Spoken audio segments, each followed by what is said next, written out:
Alors, j'ai le plaisir d'accueillir Bernard Sève, qui est professeur en esthétique et en philosophie de l'art à Lille.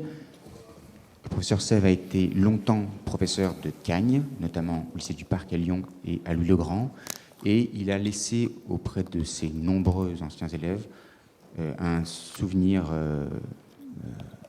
absolument merveilleux. Tous ceux que je connais, il y en a beaucoup, me disent à chaque fois le plus grand bien qu'ils savaient de leur cours de philosophie en Cagnes. Bernard Sève a d'abord publié un premier livre qui portait sur la question philosophique de l'existence de Dieu, au PUF, puis un livre qui s'appelle L'altération musicale, au Seuil. Ce livre va reparaître d'ailleurs, agrémenté d'une préface, une deuxième préface, en mars prochain. Il a écrit un livre qui s'appelle Montaigne, des règles pour l'esprit, au PUF également. De haut en bas, philosophie des listes, au Seuil, et apparaître un livre sur la philosophie de l'instrument de musique, au Seuil, à nouveau sans doute en mars prochain. Il a également publié de nombreux articles qui portent notamment sur la musique, et je suis très content de lui laisser la parole pour cette séance de séminaire. Merci beaucoup. J'espère que le micro marche. Apparemment oui, c'est parfait. Je remercie donc le professeur Carole Beffa pour m'avoir confié la première séance de son séminaire, et je suis très honoré de cette décision.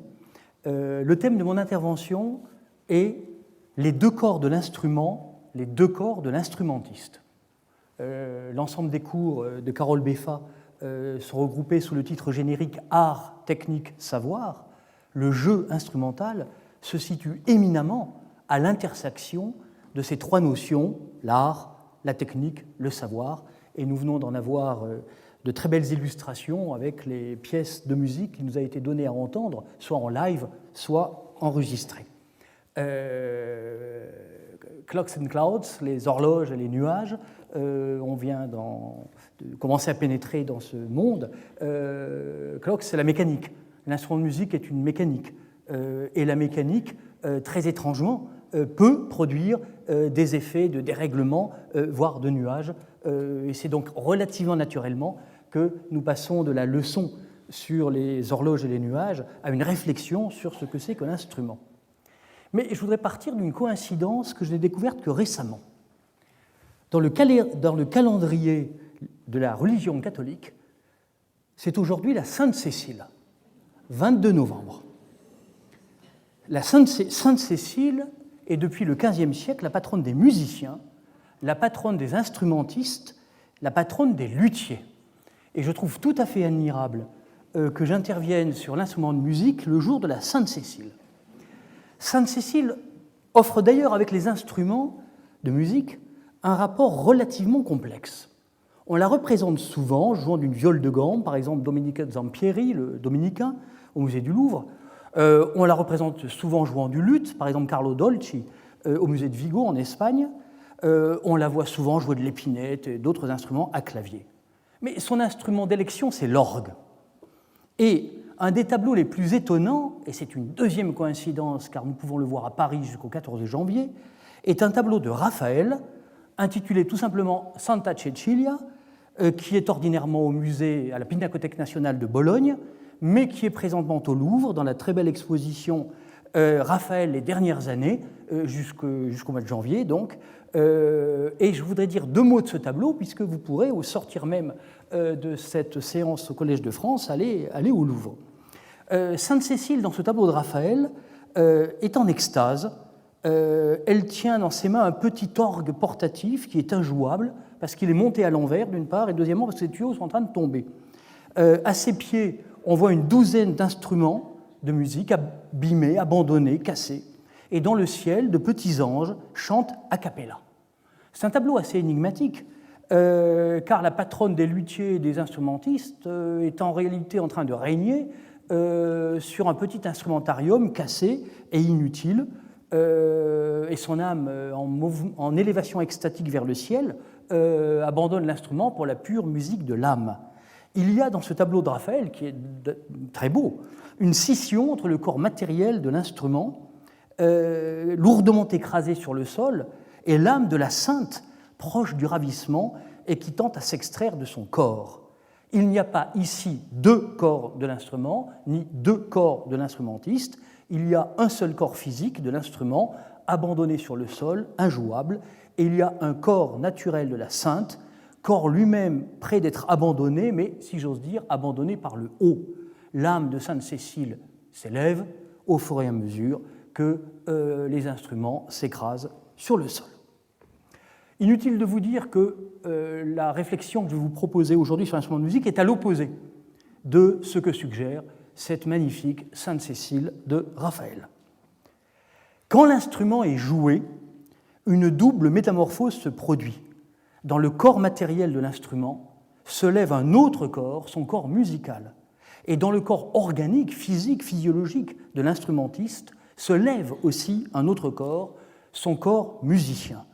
Et c'est cette double transformation du corps physique de l'instrument en son corps musical, du corps organique de l'instrumentiste en son corps musicien, que je souhaite vous parler aujourd'hui. Je partirai du toucher. Un instrument, c'est quelque chose que l'on touche. Dans la langue française du XVIe siècle, on disait toucher le luth. On emploie toujours le mot toccare en italien, d'où dérive le mot toccata. Jouer d'un instrument, c'est donc d'abord effectivement le toucher. L'instrument appelle le toucher par sa plastique, par son pouvoir de faire naître la musique, par sa nature même. Il y a presque quelque chose d'érotique dans l'instrument de musique. On a envie de le prendre. Pour peu qu'on soit musicien, on a envie, même si on ne sait pas jouer d'un instrument, de s'en emparer, de le saisir, d'en éprouver la texture, le poids, les formes, parfois étranges. On s'en saisit délicatement. On a peur de l'abîmer. On essaie un peu au hasard, comme un enfant tape sur les touches d'un piano. On essaie les clés, quand il y en a, les pistons, les coulisses. On effleure les cordes. On commence à s'approprier physiquement, tactilement, l'instrument de musique. Alors, le toucher professionnel du musicien, c'est évidemment autre chose. Ce toucher professionnel prend toutes sortes de formes. Ce peut être l'effleurement discret des touches d'un clavecin sensible, très sensible, la pression énergique nécessaire, au contraire, pour enfoncer la touche d'un orgue à traction mécanique, surtout quand les deux claviers de l'orgue à traction mécanique sont couplés entre eux. Il faut donc appuyer très fort pour arriver à produire le son. Il faut presser la corde d'un violon. La guitare demande un double toucher, puisque la main gauche presse la corde sur la touche, pendant que la main droite pince la même corde. Pour une flûte sans clé, par exemple une flûte à bec ou les flûtes traversières de l'époque baroque, c'est le bout du doigt qui est utilisé, mais parfois c'est la dernière phalange. Il y a plusieurs écoles. Pour jouer du cervelas, alors le cervelas c'est un instrument qui a malheureusement disparu, c'est un instrument grave à hanche de la Renaissance, dont le long tube est plusieurs fois replié sur lui-même, ce qui fait qu'il fait à peu près cette taille-là, et il a un son extrêmement grave. Et donc, le cervelas est ainsi combiné qu'il y a des petits trous partout, il faut donc utiliser les paumes des deux mains pour en jouer. Les sensations tactiles sont très différentes d'un instrument à l'autre. Le trou de la flûte sans clé, donne au doigt qui la bouche entièrement, ou à moitié, ou aux 2/3, une toute autre sensation que la corde du violon qu'il faut presser contre le bois de la touche. Mais on ne touche pas qu'avec les mains. La tactilité, c'est aussi pour un musicien les lèvres. On touche avec les lèvres.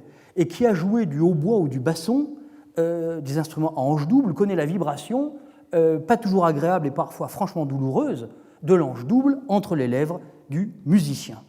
J'évoquerai encore, la liste serait sans fin, la main du timbalier étouffant la vibration de son instrument, ou les lèvres des cornistes et trompettistes collées sur l'embouchure, et là ce sont les lèvres elles-mêmes qui vibrent, ou encore la main du corniste glissée dans le pavillon pour contrôler le son, et enfin les pieds de l'organiste touchant le pédalier. Alors l'organiste n'est pas pieds nus, il a des chaussures, mais les chaussures n'ôtent pas le sentiment tactile. Le toucher instrumental, le toucher organologique n'est pas un sens autonome. Il est toujours guidé par un autre sens qui est l'ouïe. Et si le premier rapport physique avec l'instrument est bien celui du toucher, le second, mais qui en réalité est contemporain, est l'ouïe. Le violoniste entend de ses oreilles, sans ressentir dans ses doigts, que la note qu'il joue n'est pas très juste. Il peut alors réajuster son geste. C'est bien l'ouïe qui pilote le toucher, sauf dans les phases exploratoires ou expérimentales, quand on touche l'instrument n'importe comment pour voir ce que ça donne. Et encore, c'est dans ce dernier cas le jugement de l'oreille qui décidera de conserver ou non le son ainsi produit. C'est donc dans un toucher très fin et différencié que se construit l'intimité d'une appropriation de l'instrument par l'instrumentiste. Ce toucher est esthétique, il est sensible, il est aussi cognitif, puisque l'instrumentiste peut recevoir et comprendre les réactions de l'instrument. En jouant, j'interprète la résistance de la touche, de l'accord, de la vibration du violon, etc. Il y a donc en fait une double tactilité. D'un côté, on touche et on sent la matière de l'instrument. D'un autre côté, on touche et on essaie, quand il existe, le système mécanique de l'instrument. Une forme de tactilité technique se conjugue à la tactilité sensorielle. Le toucher sensoriel se prolonge et se complexifie en doigté que l'on apprend quand on apprend à jouer de l'instrument, permettant de passer le plus sûrement possible d'une note à une autre. Et nous passons donc à un deuxième thème après le toucher, qui est le geste. L'instrument se prend et se tient de différentes manières, comme toutes les techniques du corps, dont Marcel Mauss, il y a plus d'un siècle, faisait la théorie.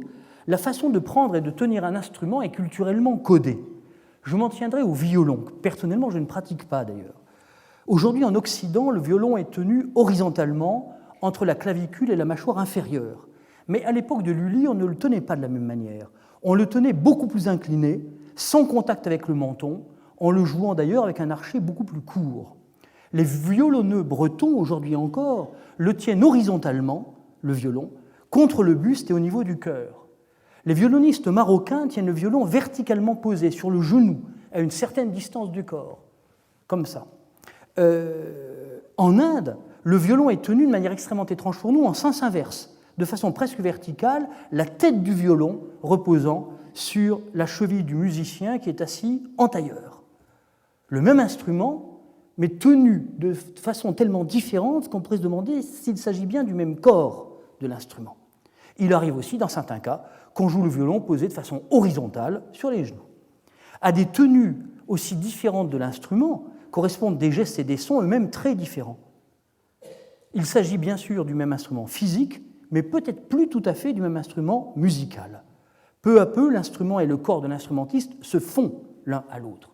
Il arrive d'ailleurs que tel instrumentiste demande une modification de l'instrument pour telle et telle raison qui lui est particulière. Paganini, par exemple, avait fait fabriquer pour son violon un chevalet beaucoup moins convexe que d'ordinaire pour pouvoir toucher 3 cordes à la fois. Évidemment, en accroissant le risque de heurter, mais enfin c'était un virtuose, une corde qu'il n'aurait pas souhaité toucher. S'il faut apprendre à tenir l'instrument et à toucher la corde, le bouton pour un accordéon ou la touche pour un piano, il faut aussi savoir comment lâcher la touche, le bouton ou la corde. Dans son livre « Ce que c'est la main, la culture de l'artisanat », Richard Sennett consacre d'assez nombreuses pages à la question de la musique et de l'apprentissage des instruments. En musique, dit Richard Sennett, on ne peut jouer vite et bien qu'en apprenant à quitter une touche du clavier ou à lâcher le doigt sur une corde. Et l'on pourrait faire le même type d'observation sur tous les instruments. C'est aussi une pratique corporelle et qui n'est pas si facile que ça à acquérir, de savoir arrêter, quand on le souhaite, un son de manière nette. Ça n'est pas plus facile que d'obtenir une attaque franche. Apprendre à jouer d'un instrument est donc d'abord un travail du corps, de la totalité du corps, car les gestes dépendent des doigtés, les doigtés dépendent des gestes, et l'ensemble est lié au mode de préhension de l'instrument et à la posture générale du corps. Le pianiste doit apprendre l'indépendance des 2 mains, l'organiste doit apprendre à désolidariser ses pieds du mouvement de sa main gauche, car spontanément, les pieds suivent, je crois que c'est une expression universelle chez les organistes, la main gauche. Il faut les en séparer. On admet couramment, écrit Richard Sennett, qu'il faut environ 10 000 heures dans sa vie pour apprendre à jouer de façon professionnelle d'un instrument, ce qui équivaut, au fond, ce n'est pas si terrible, à 3 heures de pratique par jour pendant 10 ans. C'est un ordre de grandeur qui est plausible. Mais comme on apprend à jouer d'un instrument qu'en jouant effectivement, cela implique que l'on joue plus ou moins bien de l'instrument avant évidemment d'être devenu un professionnel. Ainsi se construit le couplage des 2 corps, le corps de l'instrument, le corps de l'instrumentiste. Et vous voyez que nous commençons à nous orienter vers les questions des 4 corps, mais pour le moment, nous n'en avons encore que 2. Alors ce couplage entre le corps et l'instrument conduit beaucoup d'instrumentistes à penser leur instrument comme un prolongement de leur corps. C'est un discours qu'on entend souvent et qui est parfaitement compréhensible. Mais on pourrait discuter. Il y a une théorie intéressante d'André Leroi-Gourhan, dans Le geste et la parole, le grand paléontologue préhistorien français, qui pense les outils comme relevant d'un processus d'extériorisation. L'outil venant prolonger le geste de la main et finissant par se séparer du geste de la main, processus d'extériorisation déposé d'un objet matériel. Par exemple, plutôt que de taper avec mon poing, je vais avoir un marteau et donc un objet technique qui sera indépendant de mon corps. Cette thèse est extrêmement intéressante, mais je pense qu'elle vaut pour l'outil, voire pour le langage, puisque Leroi-Gourhan construit cette théorie aussi bien pour les outils techniques que pour les langues humaines, mais je pense que l'instrument de musique ne relève pas de cette théorisation. Et probablement parce que l'instrument de musique n'est pas une condition de survie de l'humanité. L'instrument de musique n'est pas la projection prothétique, sous forme de prothèse, du corps humain, mais au contraire un objet indépendant dont l'invention est un objet de réflexion, mais je ne vais pas en parler aujourd'hui, un objet indépendant qui doit, par un mouvement inverse à celui de la prothétisation, faire l'objet d'une incorporation par le musicien qui va s'en servir. Sans doute donc le violon ou l'alto est dans les mains du violoniste et de l'altiste le prolongement de son corps, mais pas au sens où le marteau est le prolongement de la main de celui qui s'en sert. L'image du prolongement entre la main et l'instrument dit ici l'intimité longuement construite, patiemment et durement acquise entre les gestes du musicien et les réponses de son instrument. Alors cette continuité peut être analysée comme transmission d'énergie, et j'en viens à une troisième idée de mon propos, le rapport du corps de l'instrumentiste et du corps de l'instrument comme transfert et transformation d'énergie. Je ferai référence à un article fondamental de Claude Cadozze intitulé « Musique, gestes et technologie » et paru en 1999 dans un recueil intitulé « Les nouveaux gestes de la musique ». Claude Cadozze, qui a beaucoup travaillé et réfléchi sur le lien du corps de l'instrumentiste et du corps de l'instrument, Claude Cadozze donc définit le geste instrumental. Alors instrumental ne veut pas encore dire instrument de musique ici. Le geste instrumental en général, comme, je cite, l'ensemble des comportements gestuels appliqués à l'instrument et dont une partie produira l'énergie nécessaire à la finalité de la tâche. Exemple, la bicyclette. La bicyclette est un instrument, car pour faire avancer un vélib, il faut déployer un ensemble de gestes dont une partie produira l'énergie nécessaire à la finalité de la tâche. Cette définition convient à la bicyclette, mais aussi à l'instrument de musique acoustique. Et je précise d'ailleurs que je ne parle aujourd'hui que des instruments acoustiques.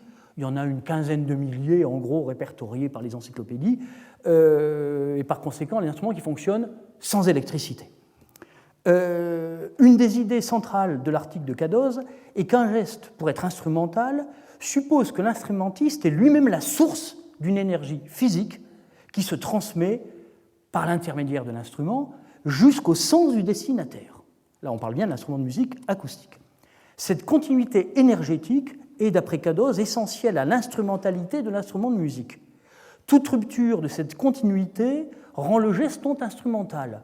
Ça ne veut pas dire que ça n'est plus musical, c'est une autre question, mais ça ne relève plus de l'instrumentalité.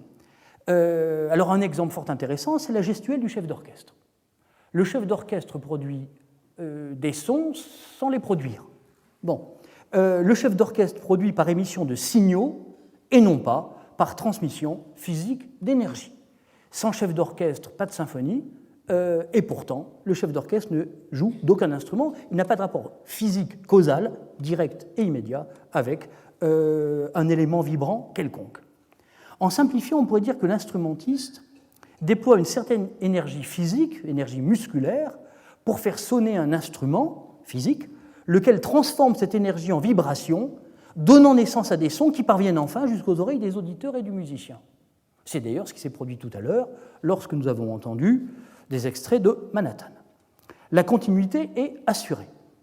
Elle a même, comme le souligne Cadozze, une portée ontologique, mais je ne vais pas déployer ce versant de sa réflexion. Le geste instrumental, dit encore Claude Cadose, et notamment celui de l'instrumentiste, qui seul nous intéresse aujourd'hui, doit être à la fois sémiotique, parce qu'il signifie quelque chose, épistémique, parce qu'il apporte des connaissances, ce qu'on appelle un peu techniquement par la sensibilité tactilo-proprio-kinesthésique, tout simplement l'échange d'informations entre le musicien et son instrument, son piano, son violon, sa flûte, et enfin une dimension ergotique, ergon, hein, l'œuvre, le travail, puisqu'il produit un véritable travail, puisqu'il y a dépense d'énergie et transformation d'énergie. Enfoncer la touche d'un synthétiseur, même sophistiqué, n'est pas un geste instrumental parce qu'il y a rupture de la continuité. Enfoncer la touche du synthétiseur ne produit pas un son, mais déclenche un montage préétabli qui va produire, par la synthèse du signal sonore, un son. Mais on n'est plus ici dans la continuité. Il y a donc une différence de nature entre produire un son par le jeu complexe d'un enchaînement continu de causalité physique, ce qui est le cas quand on joue du piano, et déclencher un mécanisme prémonté, comme si je joue d'un synthétiseur, parce que ce mécanisme prémonté, que je joue avec les doigts comme si c'était un piano, mais il aurait pu être déclenché de beaucoup d'autres façons, par commande vocale par exemple, ou par commande lumineuse. Bien. Ceci amène Cadose à soutenir avec vigueur la thèse que l'ordinateur n'est pas un instrument, mais je ne développe pas ce point. Ce qui m'importe ici, pour notre réflexion, c'est la continuité établie par transfert énergétique entre le corps physique et organique de l'interprète et le corps physique et inorganique de l'instrument de musique. Et j'en viens plus directement au thème de mon propos d'aujourd'hui, les deux corps de l'instrument d'abord, les deux corps de l'instrumentiste ensuite.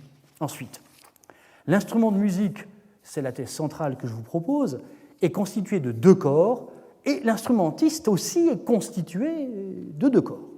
Alors vous connaissez la thèse célèbre d'Ernst Kantorowicz, dans son livre fameux « Les deux corps du roi, une étude de la théologie politique médiévale », 1957, Ernst Kantorowicz disait que le roi, dans la conception médiévale, avait deux corps.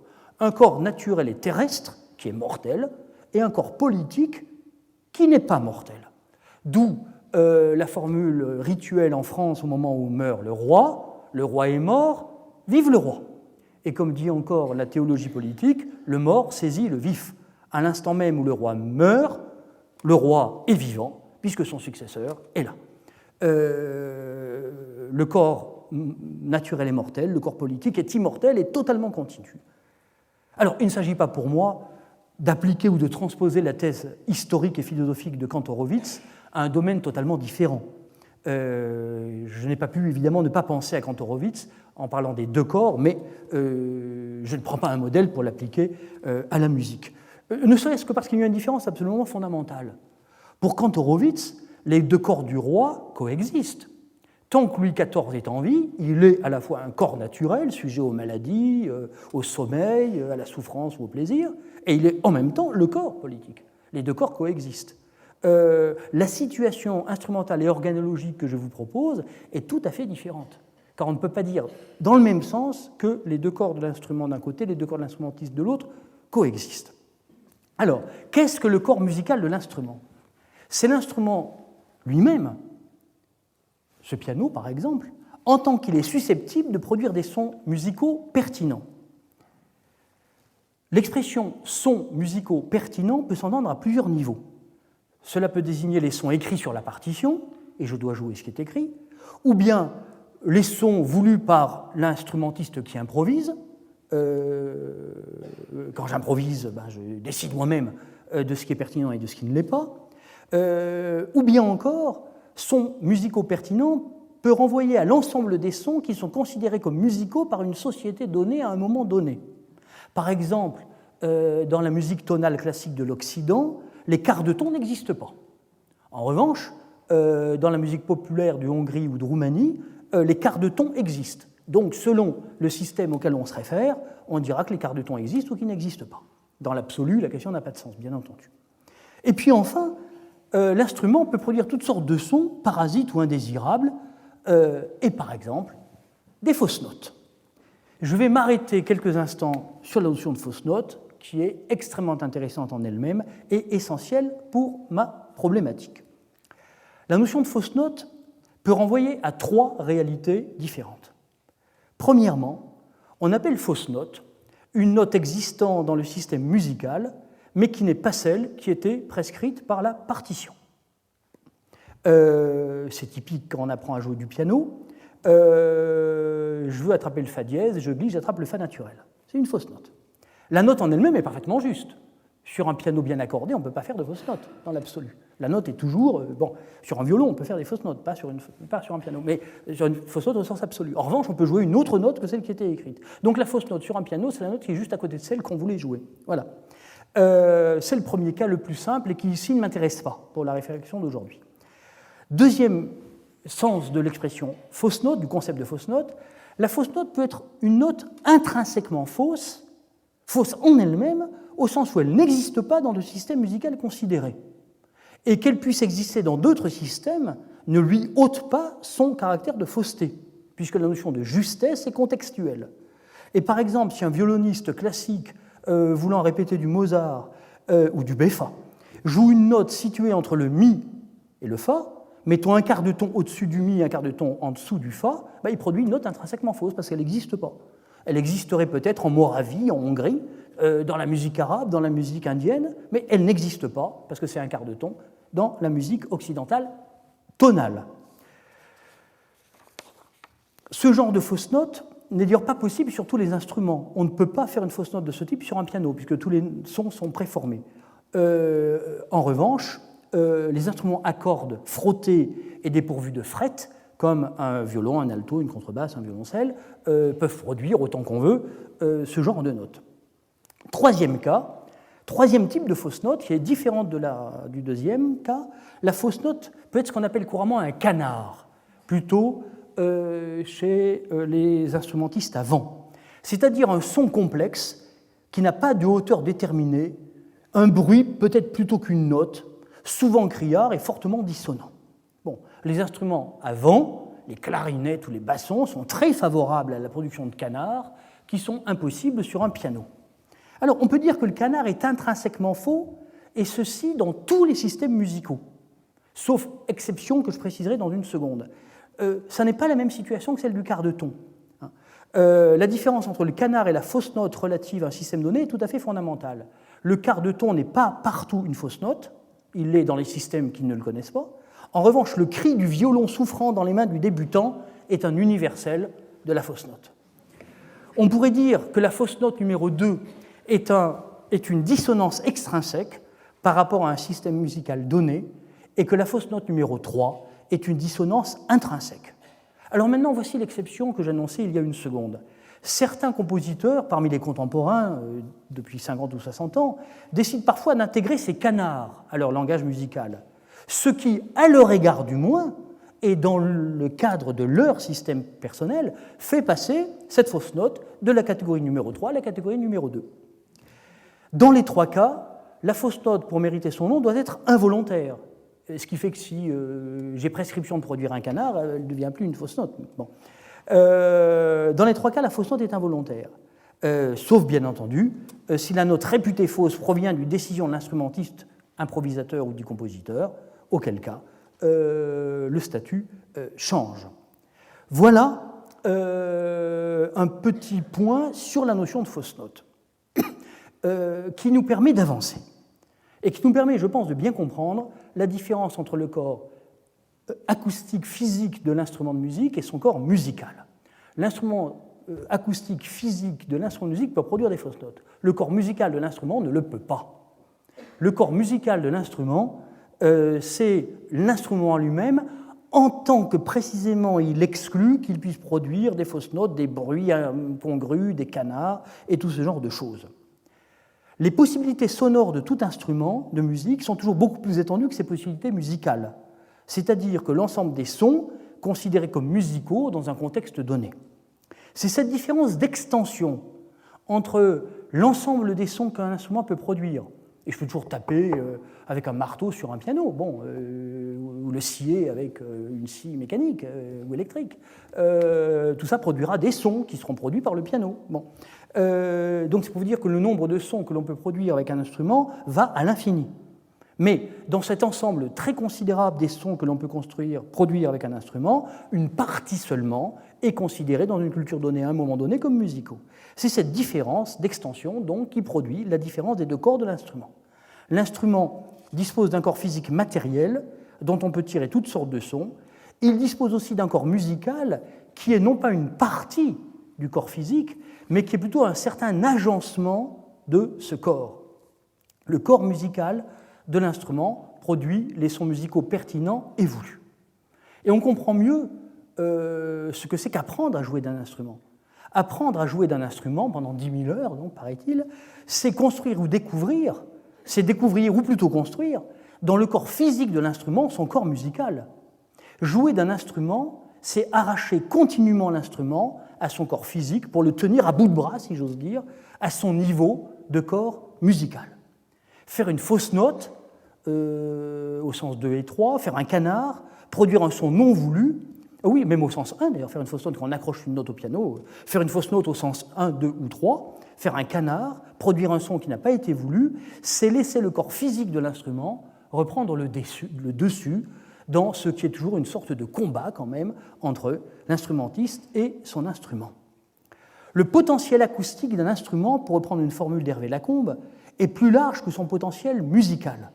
Mais, et je l'ai déjà indiqué, je tiens à le redire, il ne tient qu'au compositeur d'exploiter musicalement des potentialités acoustiques jusqu'à présent rejetées ou exclues.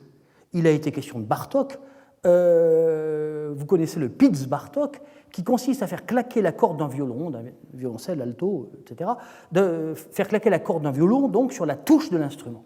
Bon, c'est une technique sonore que Bartók peut-être a empruntée à la musique populaire hongroise, mais qu'il a acclimatée dans la musique dite savante, et à partir du moment où le Pitz Bartók est admis, il passe de l'acoustique non musicale au musical, encore une fois, par la volonté d'un compositeur, pas une volonté arbitraire d'ailleurs, une volonté, je veux dire, qui était fondée dans la texture même de ses œuvres.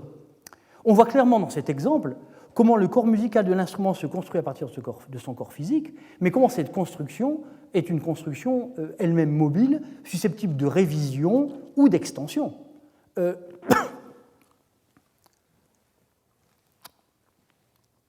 Voilà pour les deux corps de l'instrument. J'en viens aux deux corps de l'instrumentiste, qui vont répondre aux deux corps de l'instrument. Alors, en disant que l'instrumentiste a deux corps, je suis en réalité extrêmement modéré et presque timoré. Dans son beau livre intitulé « Membres fantômes des corps musiciens », Peter Sandy, qui a réfléchi sur ces thèmes, accorde à l'interprète une quantité beaucoup plus grande de nombre de corps, une beaucoup plus grande quantité de corps et de doigts. Bon, donc en disant deux, je suis modéré. Je m'explique. Le musicien dispose d'un corps musical, il a construit un corps musical qui est l'ensemble des compétences artistiques de maniement de l'instrument qu'un difficile apprentissage lui a permis d'acquérir et littéralement, nous l'avons vu, d'incorporer. Mais ce corps musicien, j'ai dit musical par lapsus, ce corps musicien de l'instrumentiste est enraciné dans un corps naturel, son corps organique, dont les logiques physiologiques et comportementales heurtent parfois celles du corps musicien. Le corps organique humain n'est nullement agencé pour faire de la musique, quoiqu'il semble que, sans finalisme aucun, que le corps humain soit agencé pour pouvoir faire toutes sortes de gestes, quelles que soient les raisons et le type d'explication qu'on peut avoir sur cette merveilleuse souplesse du corps humain. L'apprentissage de l'instrument consiste très souvent à contrecarrer les mouvements naturels du corps humain, à inhiber certains mouvements spontanés. J'ai expliqué comment l'organisme devait construire l'indépendance de ses pieds et de sa main gauche. Chez les musiciens de métier, la construction de ce corps musicien au sein du corps naturel est souvent marquée par des déformations physiques professionnelles, comme on en trouve d'ailleurs dans tous les métiers dans lesquels le corps est central, les artisans, les sportifs, les ouvriers, les paysans. Le corps naturel du musicien n'est jamais totalement supplanté par son corps musicien. Un peu de fatigue, un peu d'inattention, et voici la fausse note, le décalage rythmique, production du corps naturel éclipsant une seconde le corps musicien. À l'opposé, la virtuosité, avec ses valeurs d'abondance, de souplesse, d'acrobatie, de défi parfois aux lois physiologiques, est un état limite du corps musicien, la prise de pouvoir presque complète du corps musicien, de l'instrumentiste, sur son corps naturel. Le corps humain, dans cet extrême fort intéressant pour une réflexion philosophique sur la question, cet extrême qu'est la virtuosité, le corps humain est pour ainsi dire transformé en instrument de son instrument. Cette continuité entre le corps de l'instrumentiste et son instrument est le thème d'un autre peintre. J'ai évoqué Raphaël au commencement de cette intervention. Je vais maintenant nommer Paul Klee. Et je pense particulièrement aux dernières toiles de Paul Klee et à une de ces dernières toiles, peinte en 1940, Der Paukenspieler, le timbalier, qui est au musée de Berne, mais qu'on a pu voir à Paris dans la belle exposition Paul Klee et la musique à la Cité de la musique l'an passé. Le corps de l'instrument, donc les timbales, et de l'instrumentiste sont fusionnés dans cette toile de Paul Klee. Le bras gauche du timbalier devient la maillotche avec laquelle on frappe la timbale. Son bras droit, séparé du corps, est aussi une maillotche. Bon, il y a quelque chose de très perturbant dans cette fusion de l'instrument, ou d'une partie d'instrument, enfin la maillotche, et du corps de l'instrumentiste. L'ensemble ne donne pourtant pas l'image d'un corps désarticulé, encore que ce soit une lecture possible de ce tableau. Elle donne, me semble-t-il, plutôt l'image d'un double corps fusionné par le rythme, malgré l'œil hiératique qui, de manière énigmatique, fixe le spectateur au milieu du tableau, en haut du tableau. C'est donc le jeu effectif, le fait de jouer de l'instrument, qui transforme la machine technique complexe qui est un instrument de musique en instrument de musique, au sens plein du terme. Jouer d'un instrument, c'est s'engager dans un ensemble de transactions complexes entre les quatre corps. Alors, il ne faudrait pas forcer, cela dit, la symétrie entre les deux corps de l'instrument et les deux corps de l'instrumentiste. On ne peut pas, je crois, comparer jusqu'au bout le corps physique de l'instrument, qui est un objet technique, un artefact, une construction humaine, au corps organique, naturel, quoique évidemment toujours formé par la culture, bien entendu, mais enfin avec une base physiologique, de l'instrumentiste. Le corps physique est un artefact, et il est le montage mécanique d'éléments inertes combinés pour pouvoir produire des sons musicaux. Car si on se donne la peine de construire des instruments, ce n'est pas pour faire produire à ces instruments des bruits, des canards ou des fausses notes, naturellement. Bon. Le second, le corps de l'instrumentiste, est un corps vivant naturel qui n'est nullement combiné pour jouer de la musique, mais dont la constitution permet la production de très nombreux gestes extrêmement différenciés, que l'on songe simplement à la structure de la main, déjà admirée et analysée par Aristote, ou ce que Richard Sennett, déjà nommé, appelle le développement linéaire de la main intelligente. C'est dans cette constitution physiologique du corps humain que pourront se construire et se former les gestes instrumentaux. Ce que l'on peut comparer, ce n'est donc pas directement le corps physique de l'instrument, le corps physiologique de l'instrumentiste. Ce que l'on peut comparer dans l'un et l'autre cas, ce sont les rapports de tension existants entre le non musical et le musical. Le jeu musical peut toujours être percé ou troué par l'irruption d'un effet purement physique, soit du côté de l'instrument, soit du côté de l'instrumentiste. Cet effet physique peut d'ailleurs être de plusieurs sortes. J'ai évoqué les fausses notes, mais il n'y a pas que ça. Il arrive que l'instrument se désaccorde. Il arrive parfois, dans un concert de quatuor ou de trio, que la corde du violon casse. Ce sont des événements contingents qui ne sont pas exceptionnels, même si ils sont quand même rares. D'autres effets physiques indésirables sont, eux, totalement inévitables et dépourvus de toute contingence. Ainsi, la production dans les instruments avant de condensations aqueuses qu'il faut périodiquement évacuer. Du côté de l'instrumentiste, la fatigue, la faute d'attention, le raté incompréhensible, tel trait qu'on a répété 100 fois sans problème et qui ne marche pas au moment du concert, sont comme le rappel, je dirais même la protestation du corps physique sous le corps musicien. J'évoquerai encore un cas particulièrement intéressant, le cas du polyinstrumentiste qui change d'instrument, qui joue d'un autre type d'instrument. Si le corps organique de l'instrumentiste est un, je n'ai qu'un corps physiologique, ces corps musicaux peuvent être plusieurs. Si je sais jouer à la fois de l'accordéon et du violon, mes réflexes musicaux, la position de mon corps, de mes avant-bras, de mes mains, de mes doigts, seront très différents d'un instrument à l'autre. Alors, je voudrais prendre un exemple, peut-être pas très connu, et que je trouve tout à fait intéressant. C'est la situation des cornistes qui doivent jouer du tuben, ce qu'on appelle en français bizarrement le tuben, c'est-à-dire le tuba wagnérien. Wagner avait fait construire, pour notamment le Ring, il avait fait construire un type d'instrument particulier, conique, plus gros que le corps, et se joue de manière différente. On l'appelle en général Wagner-Tuben, bon, enfin, c'est le mot qu'on emploie. Le tuba wagnérien. Pour des raisons historiques, c'est un instrument qui n'a pas eu un énorme succès après Wagner, ce qui est peut-être dommage, et il a un timbre tout à fait intéressant, mais peu importe. Alors, pour des raisons historiques, les tubens sont joués par les cornistes. Bien. Seulement, il y a une différence capitale, c'est que le corps a son pavillon en bas, pour que les cornistes puissent y introduire la main droite pour en contrôler le son, alors que le tuben a son pavillon en haut, et donc il n'est pas possible d'y enfoncer la main.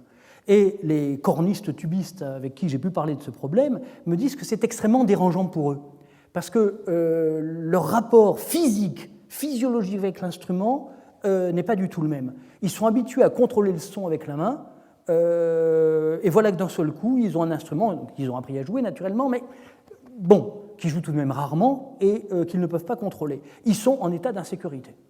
L'un d'entre eux m'a d'ailleurs dit qu'il y a un problème supplémentaire conjugué à ça. Ils possèdent chacun leur corps. C'est leur instrument, ils sont habitués à leur corps. Leur corps, c'est Ware, hein, bien sûr, bon, qu'il n'y ait pas d'équivoque. Seulement le tuben, ils n'en ont pas un chacun, naturellement. Il y en a 4 à l'Opéra de Paris, et puis ça suffit pour les besoins. Hein. Et donc, ils prennent en main un instrument qui n'est pas le leur. Hein. Voilà un cas isolé, peut-être pas totalement isolé, en tout cas significatif, je crois, de ce qui se passe quand je dois changer de corps musicien. Je transforme mon corps de cordiste en corps de tubiste. Ce n'est pas tout à fait la même chose. Alors, si je passe du clavecin au violon, comme Jean-Sébastien Bach et à la flûte, qui jouait de toutes sortes d'instruments, bon, il avait je ne sais combien de corps, le grand Jean-Sébastien. Le jeu musical suppose donc une harmonie entre les 4 corps impliqués, qui se construit, cette harmonie, par un jeu complexe de transactions. Je voudrais éclairer, et ceci m'amènera à ma conclusion, ce concept de transaction par 2 exemples, 2 cas particuliers. Ce que j'appelle transaction, encore une fois, c'est le façonnage mutuel, si j'ose dire, du corps de l'instrument et du corps de l'instrumentiste pour produire ensemble le jeu, le corps musicien de l'instrumentiste jouant le corps musical de l'instrument. Ces 2 réalités musicales, c'est d'une part l'accord de l'instrument, le moment où on accorde l'instrument, et d'autre part, j'ai déjà évoqué, mais je arrêterai un tout petit peu plus, la virtuosité. Alors, le moment où le musicien accorde son instrument est un moment que je trouve personnellement émouvant. L'instrumentiste, s'il joue du violon, du luth, du clavecin, de la viole de gambe, doit accorder son instrument pour en jouer, ou pour faire ses gammes, pour s'entraîner, pour répéter. Mais accorder son instrument n'est pas un geste seulement technique, c'est un geste musical déjà. En accordant son instrument, le musicien élève peu à peu à la musique l'instrument en s'y élevant lui-même. Il fait passer le corps mécanique de l'instrument à son état musical, je ne veux pas dire intégral parce que le terme serait excessif, mais enfin, disons simplement plein. Le moment de l'accord comporte d'ailleurs une certaine dimension de rituel qui déborde la stricte utilité ou la stricte nécessité. À la Renaissance ou à l'âge classique, le musicien, après avoir accordé son instrument, son clavecin ou sa viole de gambe par exemple, improvisait de façon très libre. Prélude, fantaisie, toccata, sonate, tous ces termes désignent au point de départ des pièces improvisées qui avaient pour but d'essayer l'instrument après l'accord, qui avaient pour but de se mettre l'instrument en doigt. Et a fortiori quand il s'agissait d'un nouvel instrument peu connu, ou un nouveau luth, un clavecin dont on n'a jamais joué, etc. Ces noms mêmes, fantaisie, toccata et autres, disent bien qu'il ne s'agissait pas alors d'œuvres musicales au sens plein du terme, à supposer que le concept d'œuvre musicale était disponible à l'époque, ce que Lydia Geur conteste, mais ce n'est pas ici notre sujet. Donc, il ne s'agissait pas d'œuvre musicale au sens plein du terme, mais de pièces de mise en doigt. Jouer un prélude, dans mon esprit, c'est passer une sorte de contrat avec l'instrument, se mettre en confiance avec l'instrument, et si j'ose dire, mettre un instrument en confiance avec soi, l'éprouver et se laisser éprouver par lui. Ce moment de musique, que le moment de l'improvisation après accord, est progressivement devenu une œuvre composée, écrite, mais garde parfois quelque chose de sa fonction première. Dans un prélude et fugue, le prélude sert peut-être moins à préparer la fugue qu'à préparer le musicien qui va la jouer. On passe ainsi par le prélude ou la fantaisie écrite ou improvisée, les études, on a parlé des études de Ligeti, de l'accord de l'instrument à l'œuvre plus dense, plus imposante. Mais l'accord, c'est aussi l'accord de plusieurs instruments entre eux, dans la musique de chambre, la musique symphonique, etc. Il est significatif que la plupart du temps, au moins dans les formes du concert bourgeois, les instruments s'accordent en public. Il ne s'agit pas seulement d'une commodité pratique, ce que c'est, bien sûr, mais aussi d'un rite social. Là encore, il y a construction d'une discontinuité de ces différents corps naturels que sont les différents instruments, et construction, cette fois-ci, d'une sorte de corps collectif, l'orchestre. La deuxième réalité que je voulais évoquer, c'est la virtuosité. Elle offre encore un autre espace de réflexion sur les quatre corps de l'instrumentiste de l'instrument. La virtuosité, c'est d'abord une surenchère de maîtrise technique. J'ai évoqué Paganini, mais on pourrait évoquer Liszt et beaucoup d'autres virtuoses. Une débauche de prouesse, dont la dimension la plus spectaculaire, mais pas forcément la plus importante, est la vélocité exceptionnelle, la totale soumission de l'instrument aux volontés de l'interprète, ou plutôt la prise de risque maximale dans ce combat entre l'interprète et son instrument. Car l'image du virtuose oscille entre celle du héros et celle du battleur. J'emprunte cette formule à Nicolas Souton. Le héros, le battleur, c'est Franz Liszt, transportant avec lui son piano sur les routes de l'Europe du XIXe siècle, avec son enthousiasme, sa faconce, son génie, sa générosité, son grain de folie aussi. La virtuosité est ambiguë. D'un côté, elle présente le spectacle d'une fusion magique entre le corps musical de l'interprète et le corps musicien de l'interprète et le corps musical de son instrument. Le spectacle d'une fusion entre les quatre corps que nous avons distingués. Il n'y en a plus quatre, il n'y en a plus deux, il y en a un. C'est Franz Liszt en train de jouer. Franz Liszt, c'est son piano. Bon. C'est le premier côté. Et selon le vieux principe « l'art cache l'art », le travail acharné du virtuose lui permet de naturaliser intégralement son jeu, qui paraît dépourvu d'effort et, pour ainsi dire, coulé de source. Mais d'un autre côté, la virtuosité se présente de façon tout opposée comme une lutte intense entre le musicien et son instrument féroce qu'il faut dompter. Commediante et tragediante, le virtuose gesticule et souffre en public, c'est Paganini et c'est encore Liszt. Ce qui est alors exhibé n'est plus la facilité d'un jeu, facilité évidemment construite par un travail considérable, mais au contraire l'effort surhumain, la surtension, le risque de la chute, le risque de la fausse note. Magicien ou dompteur, le virtuose suggère l'idée d'une force diabolique, c'est l'image romantique du virtuose démoniaque.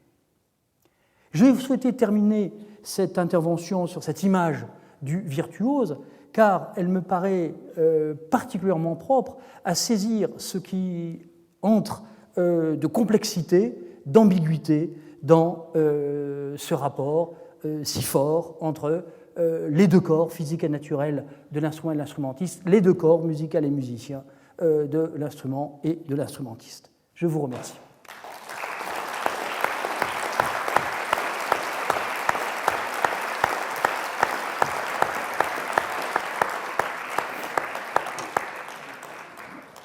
Merci beaucoup, cher Bernard. Merci infiniment. Ce que tu dis et les perspectives que tu ouvres sont tout cela est extrêmement intéressant et me donne encore un peu plus envie de lire ce livre à paraître prochainement sur une philosophie de l'instrument de musique. Il y a un petit souvenir d'enfance qui me vient à l'esprit, et puis j'aurais une ou deux questions à propos de ce que tu viens de dire. Le souvenir d'enfance, c'est un souvenir un petit peu douloureux. J'ai joué, en plus du piano, du saxophone et de la flûte à bec pendant très longtemps. Et à la flûte à bec, je me souviens, il y avait une œuvre que je devais jouer avec mon frère, qui était pianiste, qui était pour flûte à bec alto. Je crois que c'était un morceau de Bois Mortier.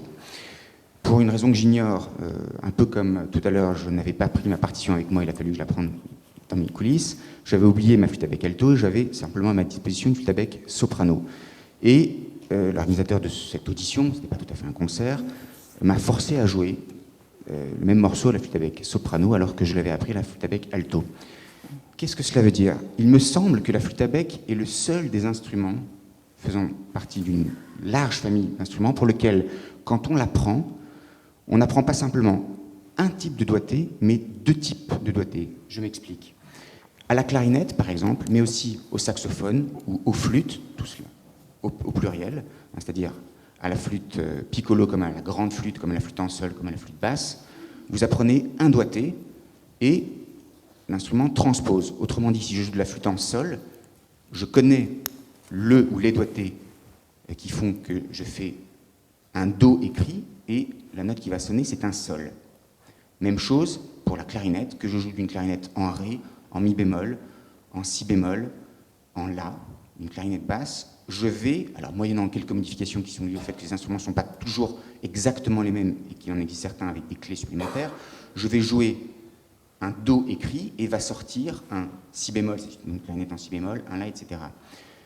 Pour la flûte à bec, on apprend, ou en tout cas on apprenait, il y a plus de 20 ans, plutôt 30 ans, deux types de doigtés, selon qu'on jouait de la flûte à bec soprano et de sa consoeur, la flûte à bec ténor, ou que l'on jouait de la flûte à bec sopranino et de sa consoeur, la flûte à bec alto, par exemple. Et il me semble que c'est le seul des instruments pour lesquels, en général, dans l'apprentissage, eh bien, ce sont ces deux types de doigtés que l'on apprend, alors même qu'on pourrait imaginer que les partitions soient transposées et qu'on ait à apprendre qu'un seul des doigtés. Première chose. Ensuite, à partir de deux exemples, je m'interroge un tout petit peu sur le statut de ce que tu as dit. D'abord, tu as très justement établi une différence entre le toucher de l'instrumentiste qui joue du piano, par exemple, avec son rapport au continu, et le toucher de l'instrumentiste qui joue du synthétiseur et son rapport au discontinu. Pour creuser un tout petit peu la différence, qu'en est-il, par exemple, de l'organiste quand il joue d'un orgue à transmission mécanique, quand il joue d'un orgue à transmission électronique? Première question. Elle peut paraître anecdotique, je ne suis pas seulement, je pense qu'elle n'est pas seulement anecdotique. Deuxième question, tu as justement parlé du chef d'orchestre. Et de la question, en général, pour un outil et pour un instrument de musique, du prolongement. S'agit-il du prolongement du corps? Certains chefs jouent sans baguette, par exemple, dirigent sans baguette, Boulez est l'un d'entre eux. Quand on dirige avec une baguette, quel statut ontologique accordé à la baguette? Merci pour tes deux questions. Je ne veux pas évoquer à mon tour des souvenirs d'enfance, mais j'ai joué de l'orgue quand j'étais plus jeune que maintenant. Et c'est une question très sérieuse, en fait, cette question de l'organiste. Et c'est un des problèmes que pose la théorie de Claude Cados, que par ailleurs je trouvais extrêmement intéressante, mais aucune théorie n'est parfaite. Et l'orgue est un problème. De toute façon, d'une manière générale, l'orgue est toujours un problème pour toute théorie organologique. Je m'en suis rendu compte en travaillant sur l'instrument de musique depuis quelques années. Parce qu'en effet, si je joue de l'orgue à transmission mécanique, j'appuie sur la touche qui va finir par pousser un levier, qui va, enfin je ne rentre pas dans le détail, mais libérer le passage de l'air pour que le tuyau vibre. Et donc mon doigt commande directement. Bon, voilà, et selon que l'orgue est plus ou moins dur, il faudra parfois appuyer.